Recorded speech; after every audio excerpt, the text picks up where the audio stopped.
Hi, everybody. What a wonderful Sunday morning out there, huh? The sun, The birds are singing. moisture in the air still. Yeah. So, again, thankful to be here with you guys. We're going to start the service with the song "This Is the Day," and if you'd please rise and help us start the morning right, we'd appreciate it.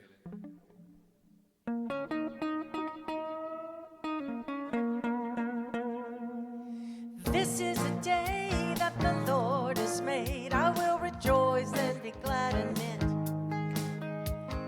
This is the day that the Lord has made. I will rejoice and be glad in it. This is the day, a day to be seized, yeah. A day I can feel my spirit set free. Yes, this is the day. It's time to fly higher and high up in the sky. This is the day that the Lord has made. I will rejoice and be glad in it. This is the day that the Lord has made. I will rejoice and be glad in it. This is the day all my dreams come true. Can feel the Spirit working its way through. Yes, this is the day. It's time to fly higher and high up in the sky. This is the day that the Lord has made. I will rejoice and be glad in it. This is the day that the Lord has made. I will rejoice and be glad in it. Woo! Good morning. Welcome to West Valley Center for Spiritual Living. My name is Reverend Clyde Goings. I'm the assistant minister here, and we have still a lot of stuff going on. So I got quite a few announcements. Probably the most important one right now is it's choir practice right after service. So, all right. And then the next most important one is we are dressing for success. So Gloria wants to come up and tell you a little bit about a project that she's working on, and it's very exciting. So come on up. Hello, it's always a pleasure to be here to see you guys. Listen, Dress for Success is an event that's going to be put on by Projects of Love in collaboration with the thrift store. It is going to be on March 23rd. We're asking for professional donations, clothing donations in good repair, ready to hang up. And we're asking for volunteers for that day if you're available. So there will be more to come. Thank you. Thank you. They're really doing a lot of stuff this year. She's got it ignited and moving forward. So thank you, Gloria. And she also has all of the donations already picked out for the whole year. I was like, wow, that's good for me. So more things that are coming on. First, I want to remind you about Spot On Thursdays at our spiritual enrichment practice that we're doing every Thursday. There's a 1:30 session as well as a 6 p.m. session with Reverend Karen. Reverend Karen's also doing Seeds of Peace.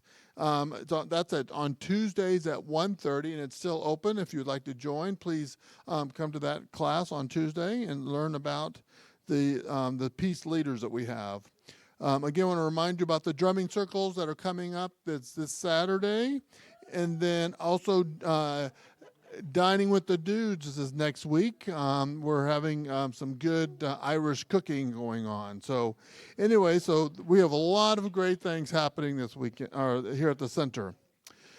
All right, so my story that I want to share with you guys today, our theme this year is Change Your World.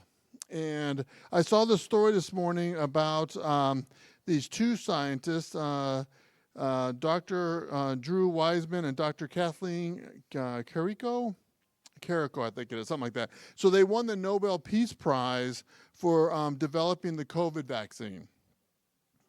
So Dr. Wiseman was an immunologist, and Dr. Carrico was a biologist. And it was a match made in heaven, and they met at the copier machine. Isn't that funny? That's how they met, and they became friends, and they've been working together forever. Anyways, but this is the wonderful thing. So first of all, Kathleen, I'll just call her Kathleen. So she was born in Hungary, and she came to the United States in 1985 and worked in a lab, right? And so they both have been scientists, and this is the love of their life. They even said on the interview that they would rather be in the lab than do anything else, right? And so this shows you that the passion that they were doing for their life and their whole life work all came together at one pivotal moment that changed the world, right? And they weren't setting out to be a part of the Nobel Peace Prize or even create a vaccine that would change the world, but they did it. And my point is that each one of us has that passion. Each one of us has that gift, right? So express, live, enjoy, express, and be all that you can be, because we are changing the world one step at a time, one person at a time. So thank you. All right, so let's get the service started. So let's say our vision statement together.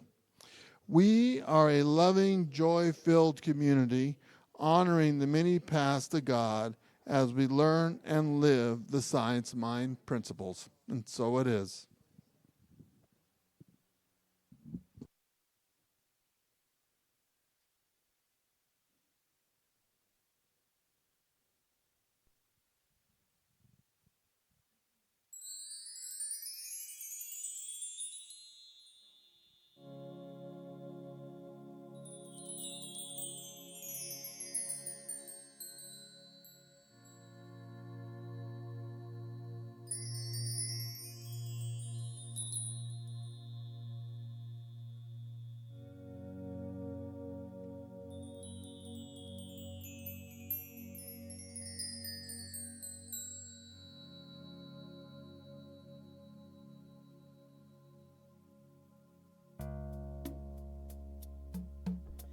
So just take a deep breath as we move within.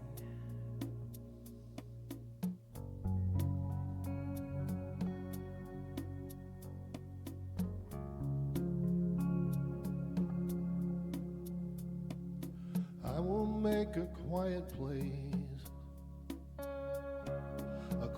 place within my heart. I will wait upon the Lord. Wait upon the Lord. Be still, my soul, be still. Be still, my soul, be still. Be still and know.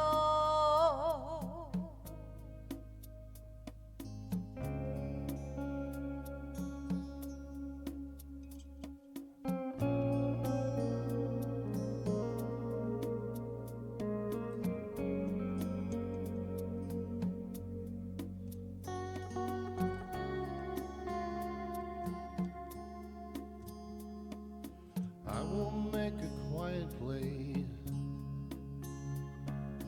quiet place within my mind, and I will wait upon the Lord. Wait upon the Lord. Be still, my soul, be still. Be still, my soul, be still. Be still and know.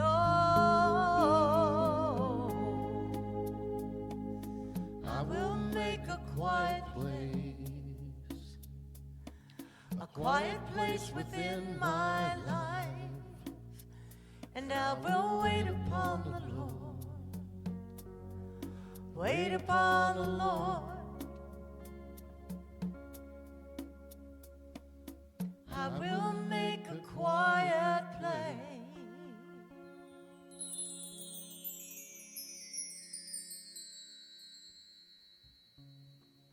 And here in this quiet place, the place where that still small voice is easily heard, I know that that one mind, that power of peace and joy, happiness, wisdom, clarity, kindness, compassion, is absolutely the power that is in charge here in this moment and in every moment.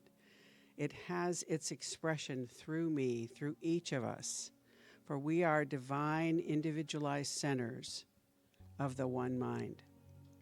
So I know that as this day unfolds in absolute accordance with that one mind that is perfection.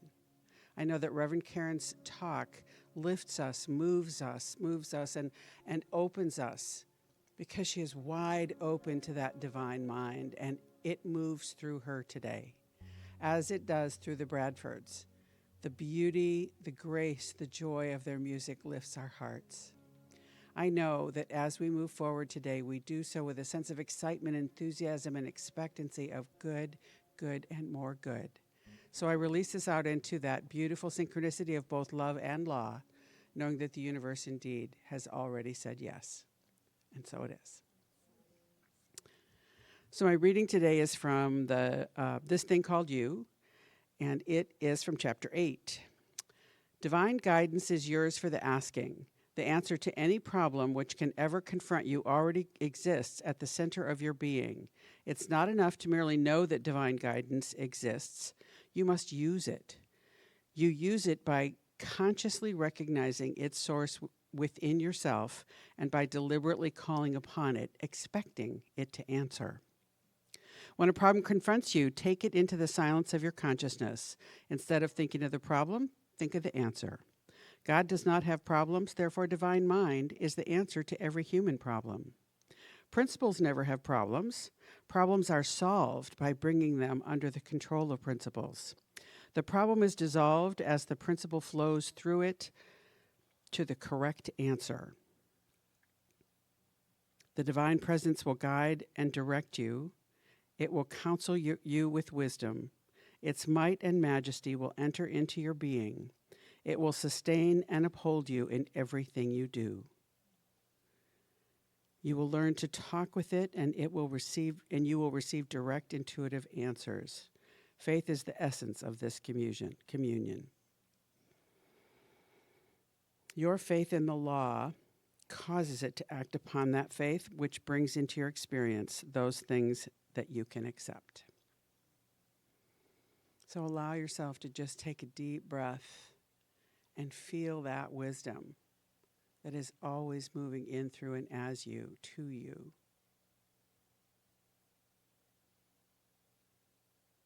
So it is.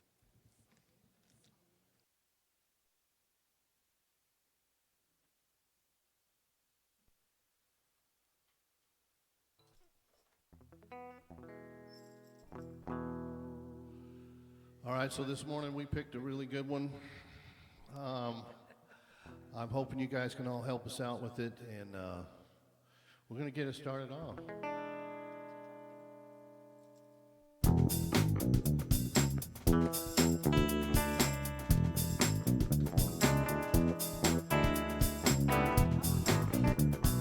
So, Eddie Watkins, everybody knows Eddie Watkins. Reverend Karen was just telling me about him last week at the conference. Stepped up and pulled it through again. This song right here is from him, and the words really do mean something. So we're gonna get going. Anything is possible when you believe. Anything is possible when you believe. You can make a mountain move when you believe. You can make a mountain move when you believe in yourself. When you believe. In yourself. When you believe. In yourself. When you believe. In yourself. When you believe. Putting in high gear, honey.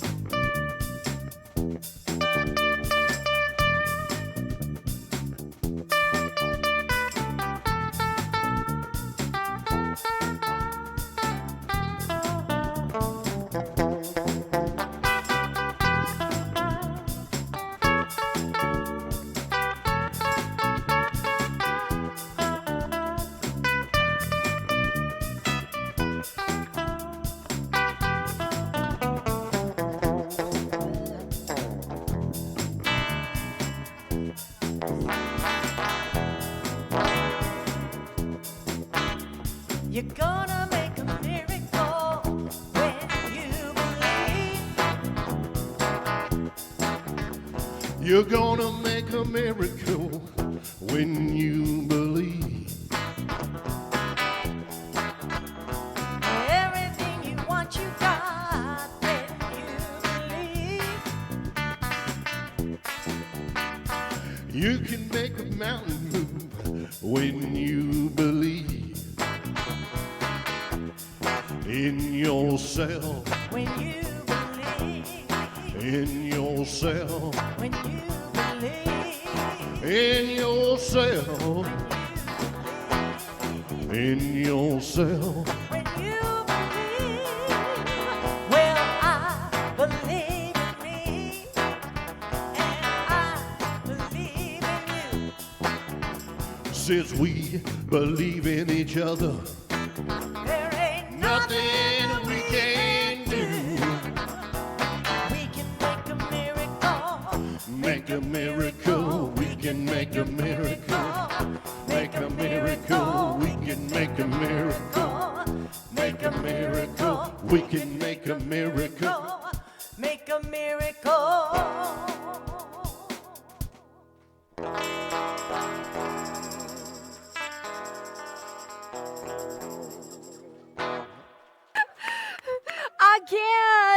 Again, more. Oh, that was so fun. That is a perfect song for this message. Good morning, everybody. Look what you did, Rod. You filled up the house. Oh, there's a magic cooking there. Oh my goodness, my goodness. I love a good get the revved up. I love that. Oh, welcome to the West Valley Center. I'm Reverend Karen Rice, and so happy I was here today to not miss that. The title of my message today is Bring Your Problems to Principle. And so, perfect song, perfect reading, and I have something to say today, and I think there's going to be a twist in it that you don't see coming, because we're going to talk about what do you do with all those troubles that like to hang around? And we do have a gorgeous teaching and methodology and affirmative prayer and all these great tools, and we're going to talk about it all today. The quote that got me on fire to present this message is from Dr. Ernest Holmes in the book This Thing Called You. So it's all about you. He said, "You are living in an intelligence which knows the answer to any problem. You are therefore bringing your problems to a principle which has no problems." In Indonesia, we used to say, "Tidak apa-apa," which means no problem. Tidak is actually no, and I think apa is actually what? I can't remember for sure, but it's like there's no thing. No thing, no problem, because tidak apa-apa, it is what it is. So my favorite part of that quotation from Holmes is the very first 5 or 6 words where he says, "You are living in an intelligence." Just stop right there. You are living, moving and breathing and having your being right now. You are living in an intelligence. And the reason I like that is because it helps us get God off the cloud. You know, it puts God in a different relationship with us rather than some entity that is separate from us. We are living in it. And that intelligence permeates everything about us. So we are living in this amazing universe that functions in perfect order all the time. It has to, in order to sustain life. We are living in an intelligent body that has a wisdom and knows how to heal what ails us. We are living in this intelligence that created all of life, and yes, we live and move and have our being in it. And then we say things like, God is perfect. There's no place that God is not. Right where I am, God is. And I'm telling you, when we talk about the allness of life that is God, that is this intelligence, well, it's just a lot to think about. Right? There are ways that our human mind can't really comprehend the anything that's infinite. We live in a finite body on a finite world, and yet everything about us is also beautifully spiritual. Now, in the spiritual realm, we understand that God is always present. That nothing is ever missing or lacking, that spirit itself can never be limited in any way, and that in spiritual truth, there are no problems. In the human experience, however, we live in physical form. We have flesh and blood bodies that require sustenance and our attention. We live in finite space. We are governed by the time, the way the clock moves and the way the sun rotates around the earth. And all of that is a reality in our. Do we have to do something, or should I just make noise through the whole time? Or am I the only one that can hear it? No, I can hear it. Just turn it, point it downward. Okay. Yeah. And then bring it up. Okay. How about this? Let's try this and see if we're done. I can feel it coming. It didn't go down. Okay. All right. So, T-Doc, Appa, Appa. T-Doc, Appa, Appa. I'm going to keep talking. You're allowed to come move it if we must. Oh, he needs to. Okay. Kathy? Yeah. Oh, is that okay? Good. It's all good. It's all good. Just away from the middle. All right. Okay, now you might need to crank me up a little. Uh-oh, I shouldn't get any more wound up than I already am. So, in physical form, flesh and blood, we got all this real human stuff going. And I remember a time when I was much younger that I was cutting lemons and I cut my finger, and it was startling. And not only that, but, the the acid in the citrus made it sting more. And then there's the contrast of the color of what's the blood and the bright yellow. It was awful. And I was a young woman. It was my first job. I was cutting lemons at my first day of work as a waitress. I was 17 years old. And when I think of that moment, I can feel the pain in this finger that I cut. The body has a memory. It remembers that pain. It was 55 years ago. But it still kind of gives you shivers to think about it. I saw some of you shivering a little bit even as I mentioned it. So in our physical form, we have things that happen that allow us to feel like life is problematic at times. And so I think of it this way. So something happens and you stub your toe or you slice a finger or you got a little owie somewhere, and suddenly you're more involved in the process of what's happening with the problem, and everything that's perfect in life falls away and you have no way of relating to it whatsoever.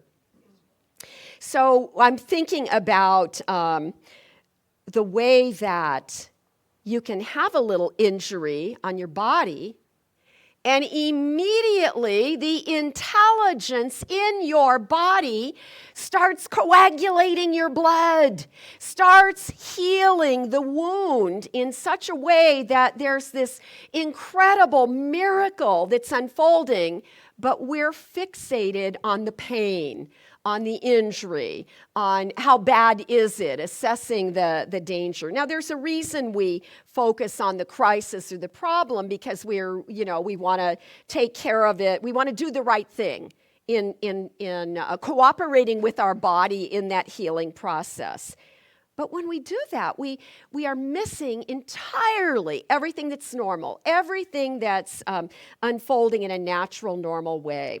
So this is an illustration that really sort of gets in my face to help me remember that pain, discomfort, discordance, lack of, a big argument or something, those things will grab our attention momentarily, and for a while, we are blind to the miracles that are actually still unfolding, even in that situation. So that's why we're having a conversation today about bringing our problems to principle. We're talking about using prayer as a way to take your attention away from the problem and back to the truth that the presence of God is right there. There's some quote, some part of Sue's reading where Holmes says, and it's something he repeats a lot. When you want to get over a situation, you're in a predicament of some sort, the prayer, when you're looking for what to pray for, you look at the opposite of the problem. That's why we always start by naming the problem. You got to know what the discord is so that you can find the right way to pray yourself back to remembering the bigger truth, so that we're not blind to the incredible, miraculous nature of our being or life around us. We want to pray in such a way that we're inviting that the shedding of that divine illumination to crispen our own awareness of the presence of that which is miraculous in our everyday experience. Dr. Holmes wrote, "Our evolution is the acquiring of knowledge leading to a more profound understanding of principles." So when he says that our evolution is about acquiring knowledge, he's not talking about, just stuff, just information, not talking about just gathering facts. He's talking about acquiring that spiritual knowledge in such a way that we begin to embody it and live it. We live from a different essence when we're intentional in that. So we're deepening in our understanding of spiritual truths. And when we're able to do that, the wisdom in us can correspond with a clearer understanding, or you might say, I think of it like tapping into the divine wisdom. You know how we say, I may not know, but something in me knows. And we tap into that which is the living intelligence, that you are living in that intelligence. We might as well use it. So, to be clear, we're not talking about trivial or useless information, as Mick Jagger said. So it's a rock and roll kind of day, isn't it? Mick Jagger said some useless information about how white my shirts can be. And how does the next line go? No. The man with the cigarette, he can't be a man because he doesn't smoke the same cigarettes as me. Now, Mark.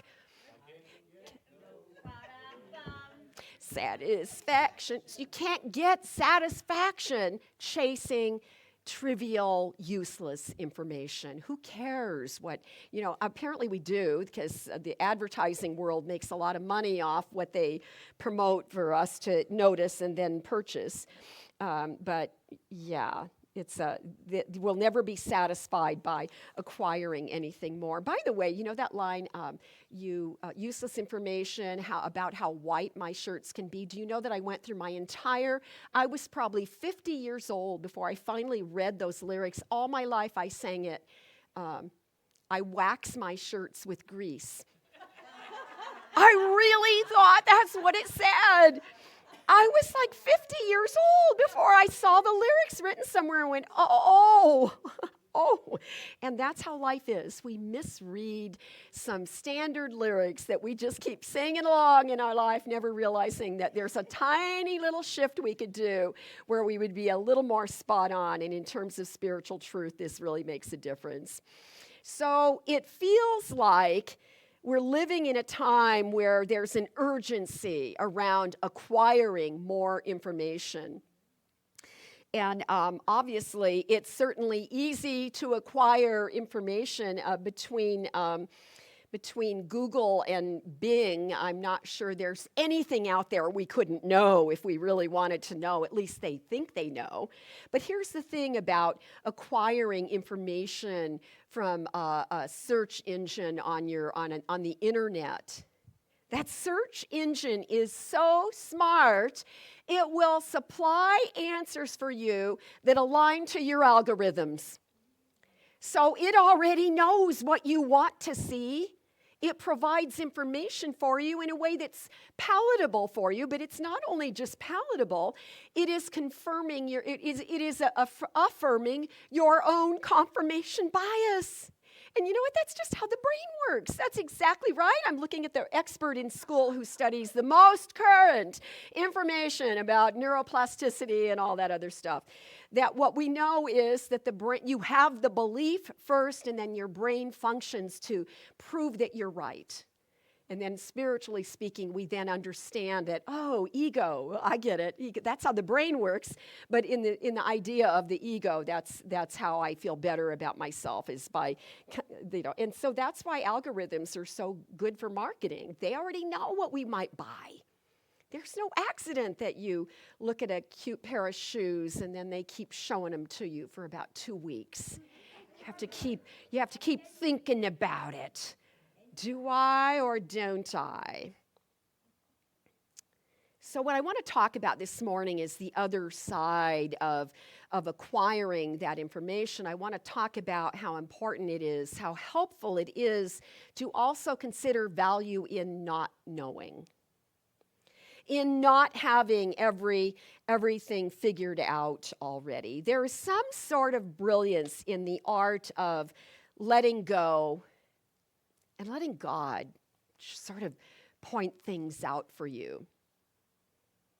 I mean, nobody really likes a know-it-all anyway, but we're always so certain about things. The more you know, the more you think you know, and hopefully, as you get a certain age, you realize, oh, wait, the more I know I don't know. And then we aren't so centered on trying to be right or having all the best answers to trivia. How many different Trivial Pursuit, the game, how many iterations of that do you think they actually made through the years? We were fascinated with it. Now it's useless because we have search engines. We don't have to play games. We can prove that what we know is important. But when you're certain about what you know, you take some of the magic out of not knowing. We cease to wonder. And I want to remind you that it is wonderful to wonder. Let us make an effort to keep our curiosity excitable and to have time in every day where we pause to just wonder about something that we don't have to go look up on the internet.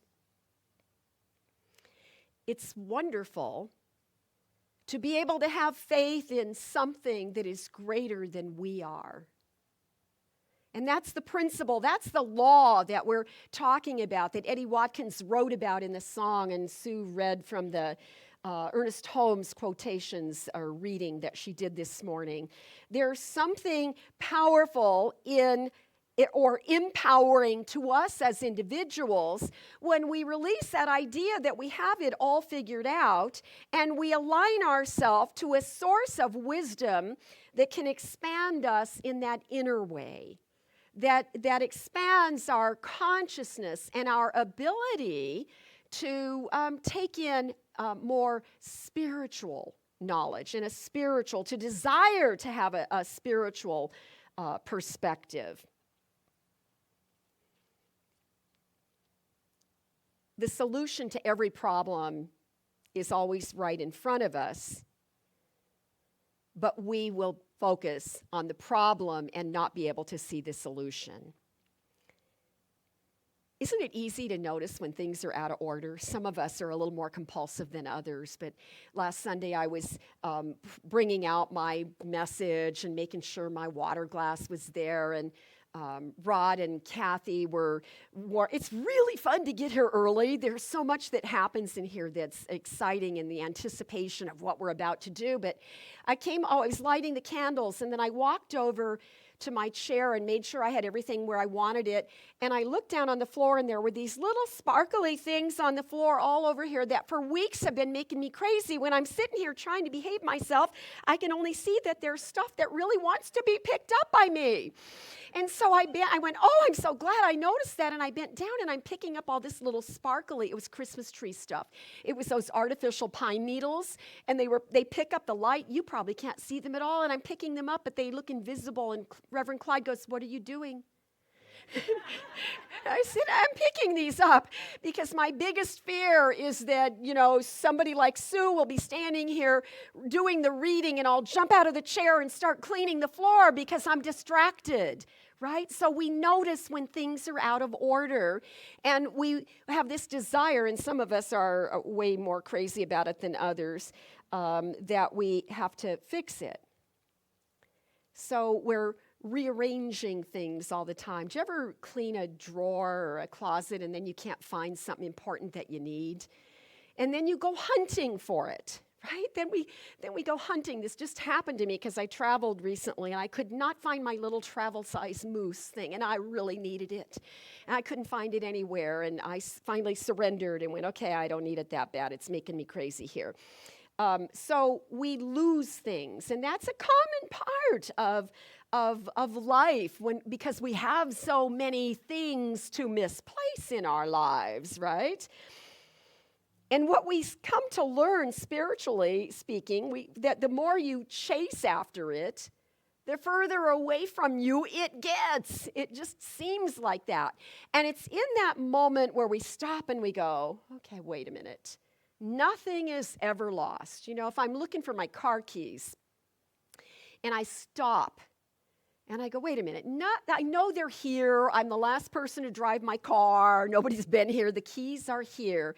And in fact, the truth is my keys are not lost because they know exactly where they are. And eventually I'm going to find them. Does feel sometimes like a little game of hide and seek, but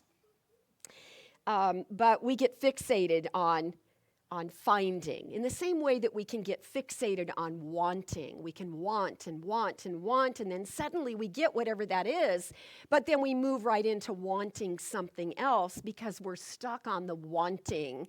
And what we need to do is embrace the having and our willingness to give thanks for the things that do exist in our life already, or the ways that things show up. So there's an intelligence in the universe that's always looking at us going, T-Doc, Appa, Appa, no problem here. There's no problem here. And it's even better if after we recognize that power, and we hear that T-Doc, Appa, Appa, it's even better when we realize we can use it. And how do we use it? Because that's really what today's about, right? It's bringing your problem to principle. So to say we bring our problems to principle implies there's action on our part. And sometimes the action is taking it to God and releasing it and trusting and having faith. How many times do people come to me for prayer over something rather urgent, and we pray about it and we feel better about it, but then you leave and on the way home you pick it back up and you start worrying about it, right? When that's going on in my life, I'm driving down the street and I'm well prayed up, but I notice the thought comes back. I go right back to the beginning of the prayer. God is. Right here, God is. And I am unifying with that intelligence right now. And I am claiming, I am knowing, and I am releasing this burden to Spirit. Because in God, there are no problems. Spirit sees no problems.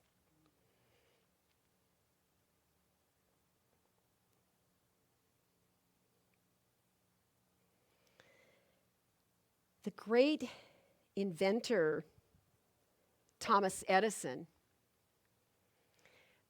was famous for, Reverend Clyde, listen up here. I think you might be related. He did not like to sleep. He slept 4 to 5 hours a night. Does that sound familiar, Reverend Clyde?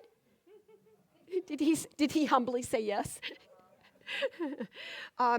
Thomas Edison only slept 4 to 5 hours a night too, but then he would nap during the day. I have some pictures I want to show you. Thomas Edison napping.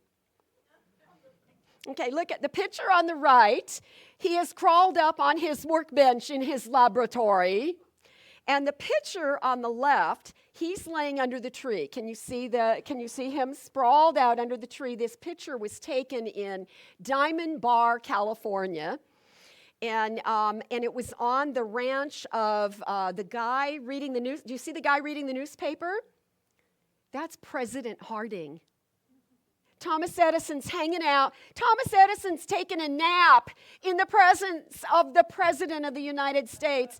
And the guy next to the President of the United States is Harvey Firestone, the famous, and they were on the Firestone property in between Brea and Diamond Bar. Thomas Edison knew the power of taking a rest. So he didn't like to sleep because he liked to be busy. And I think Reverend Clyde is really good at balancing busy and play and travel. Reverend Clyde is a really good example for all of us. And we're grateful to have him because his busyness allows a whole bunch of stuff to get done here at the center that otherwise would be complicated for all of us. But Thomas Edison had this little trick that maybe you've heard of it. You know where I learned? I have family in Ohio, cousins now, everybody is aging out. But one year I went with my mom to Ohio. She wanted to visit her sisters, and one of my cousins took me all around that little region where Grandma lived and where my aunts grew up and my mom. And near them is Oberlin College. So my cousin takes me to see Oberlin College. What a beautiful campus that is. And then she took me to Amish country so I could see the carriages and the strange way they dress and learn all that Amishness. It was kind of fun. And then she took me to this museum that was Thomas Edison's birth home that he had actually worked in. He had lived there and he had worked there. He had a laboratory there. And they turned it into this gorgeous museum, and you can walk around the property. And Thomas Edison is said to have had a little trick up his sleeve. When he was working on an invention, he would hit an impasse. That didn't work. Now what? And he would take a nap. And he would go sit in his favorite chair, or apparently lay on that counter, I don't know. But he would sit in a chair and he would hold a rock in his lap, a fairly heavy rock. One article I read said that he would hold 2 rubber balls, one in each hand. But when I was on the tour, they talked to us about the rock. And he would hold the rock until he dozed off and his hands would relax and the rock would fall to the floor and it would startle him awake. And he said that in that moment between wakefulness and sleep, there would always be some kind of creative hit. And if in the falling of the rock, he would be able to grab it. He could grasp it, and he would often find a solution to a problem. What had been a problem was now he received the guidance to work through it. So he had this belief that there's something that happens in that. I always call that twilight sleep. It's a dreamy little place.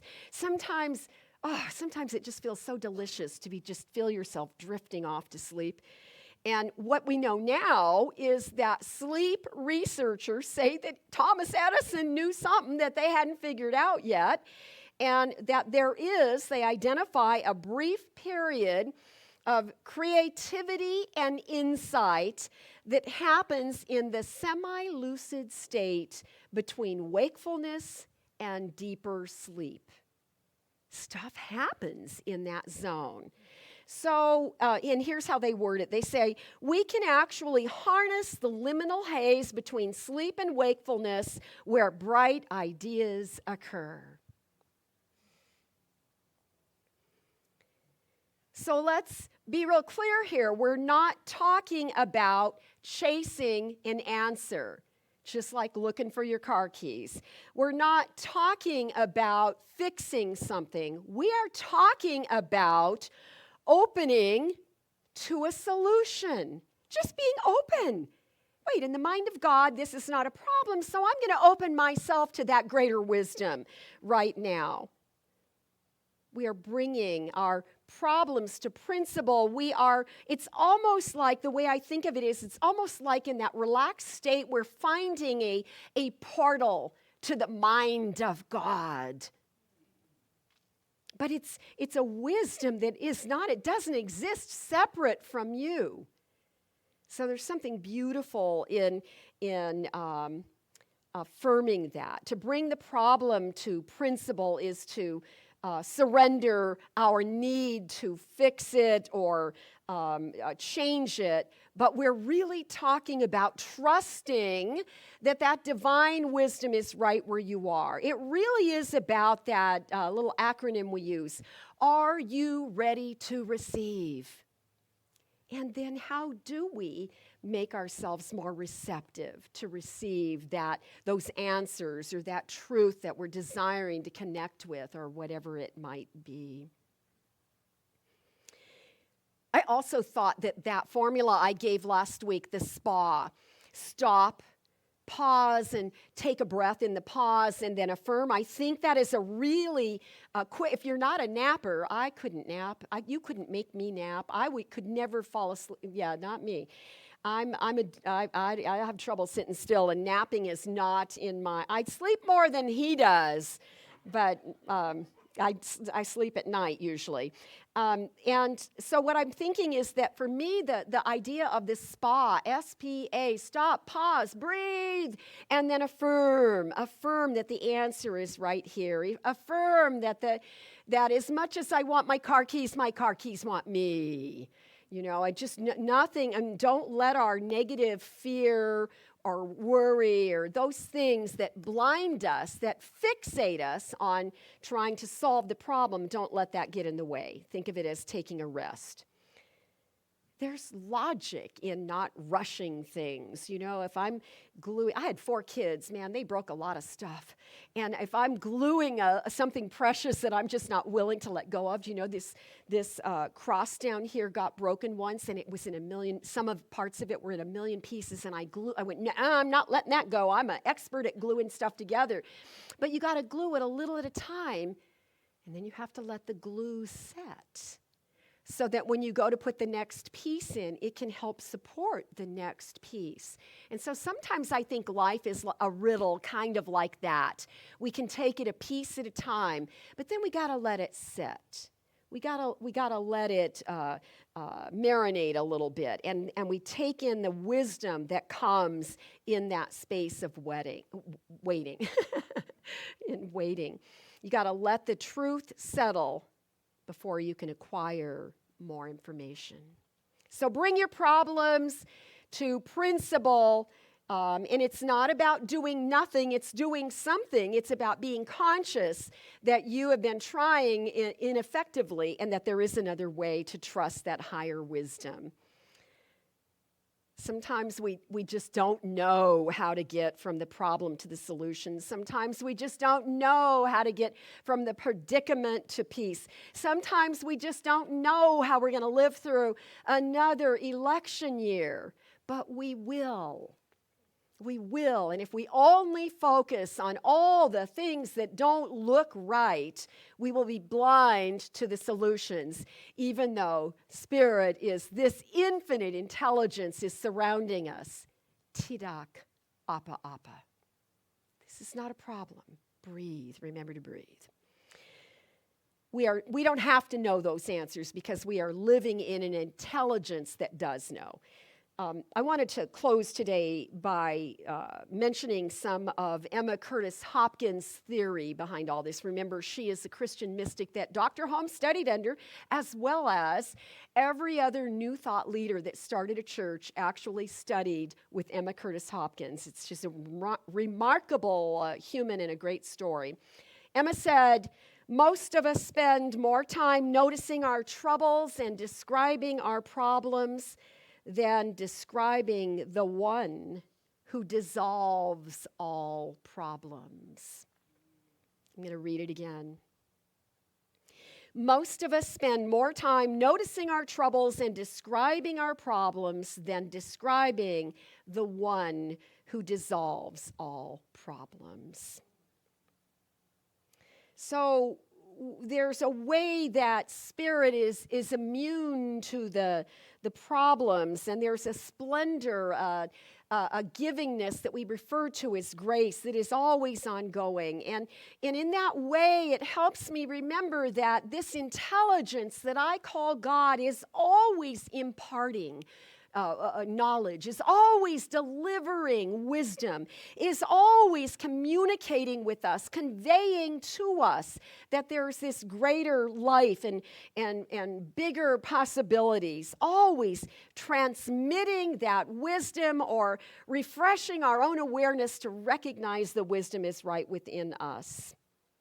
Emma went on to say that any thought or feeling that builds your confidence in good will have the power of God moving with it. Anything that lifts your confidence in the power of good will have God in it, that energy of purity and cleansing and joy and peace and goodness. So do this. Get that power moving inside of you. Create space in your wondering and in your wandering and in your activities of life, because it is a part of being human that things will happen and disrupt our sense of peace. But today, with this message especially, today we can remember that there is that power greater, that God is good, that God is never lost, and right where we are, God is always immediately available, and that the universe itself conspires to connect us to that good that we long for.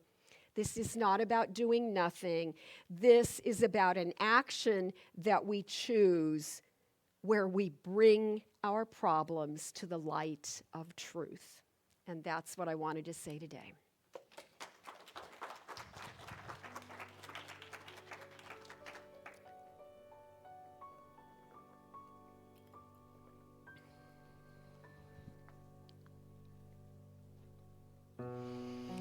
So take a nice, deep, cleansing breath.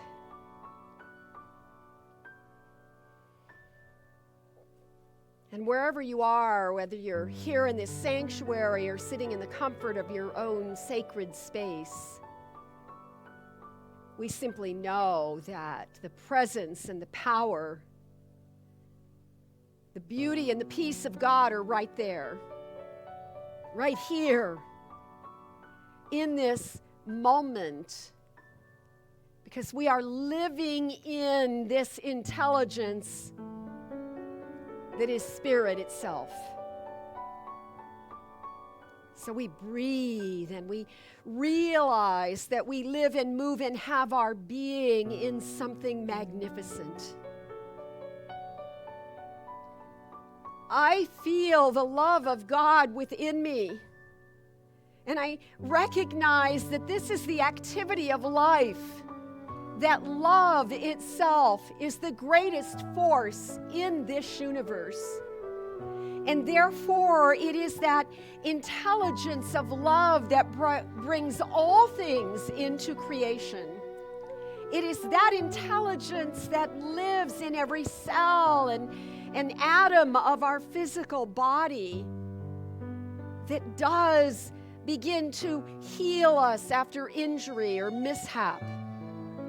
It is the wisdom within us that knows how to heal anything that appears to ail us or limit us in any way. It is the truth of life that restores our sense of wholeness and therefore hope for this living that desires to express freely in our everyday life. So we feel it. We feel that force. We feel that love. We know there is good work happening within us.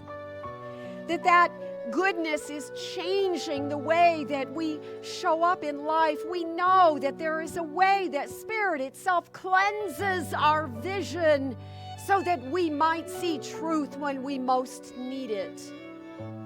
There is that in this universe that conspires to bless us and wash us with this peace and this grace, this outpouring of love that ignites something within us that then becomes the love that we can extend to others in our own living.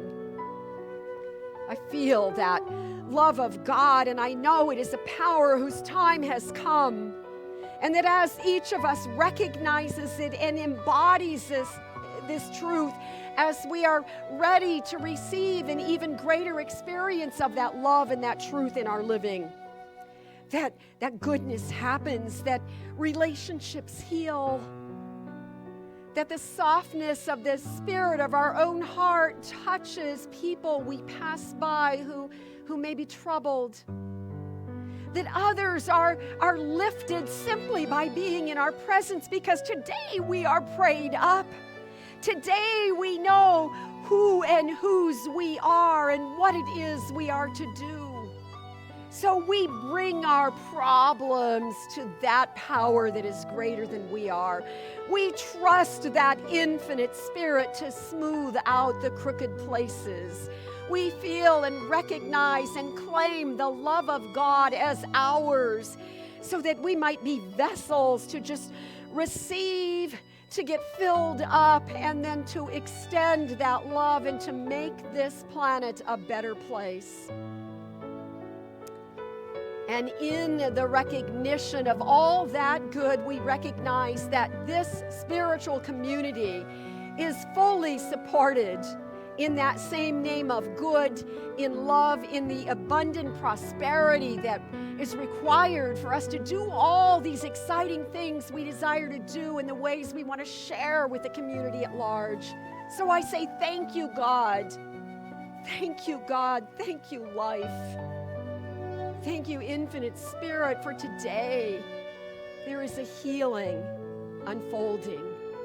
In this room and at the sound of my voice, there is a wholeness that is being revealed, and we are grateful. And so in that spirit of infinite gratitude, we simply release the words of this prayer into that dynamic law that always responds, yes, my child, yes. We release, we let go, and together we say, and so it is. Amen. Grateful, grateful, grateful for all the love that I have. I am so grateful, grateful, grateful for all the love that I have. Everywhere I look and every face I see is love reflected, shining back to me. I just give thanks for all these simple things, the joy and peace that gratitude brings. That's why I'm grateful, grateful, grateful for all the love that I have. I am so grateful, grateful, grateful for all the love that I have.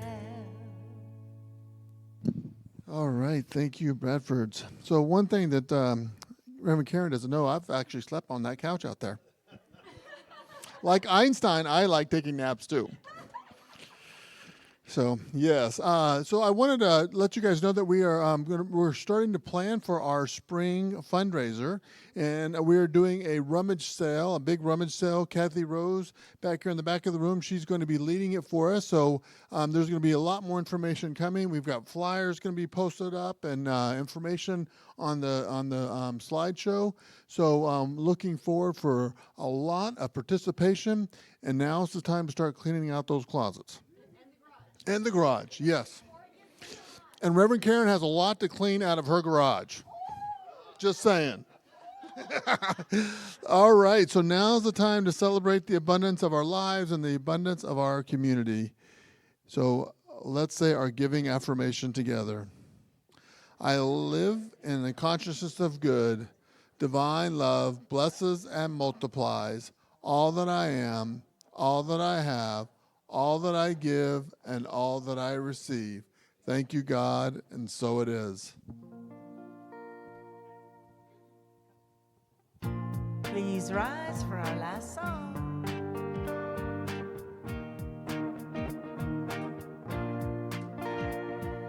Oh, oh, oh, it feels so good to be alive. Oh, oh, oh, it feels so good to be alive. I ain't thinking about my problems. I'm living now. I'm living now. And I ain't gonna worry about the future. I'm living now. I'm living now. So put your hands up if you feel like having a good time. Put your hands up if you're sharing love with all. Raise your cup if you're hopeful for tomorrow. Put your hands up if you're ready to have some fun. And sing it. Oh, oh, oh, it feels so good to be alive. Oh, oh, oh, it feels so good to be alive. Feels good, don't it? Feels good, don't it? Only got one life, live in the moment. Feels good, don't it? Feels good, don't it? Only got one life, live in the moment. Feels good, don't it? Feels good, don't it? Only got one life, live in the moment. Feels good, don't it? Feels good, don't it? Only got one life, live. Oh, oh, oh, it feels so good to be alive. Oh, oh, oh, it feels so good to be alive. One more time. Oh, oh, oh, it feels so good to be alive. Woo! All right, let's say our closing affirmation together. I know the intelligence that is supporting the whole world I know the intelligence that supports the whole world. is supporting me right now. Supporting me right now. And so it is.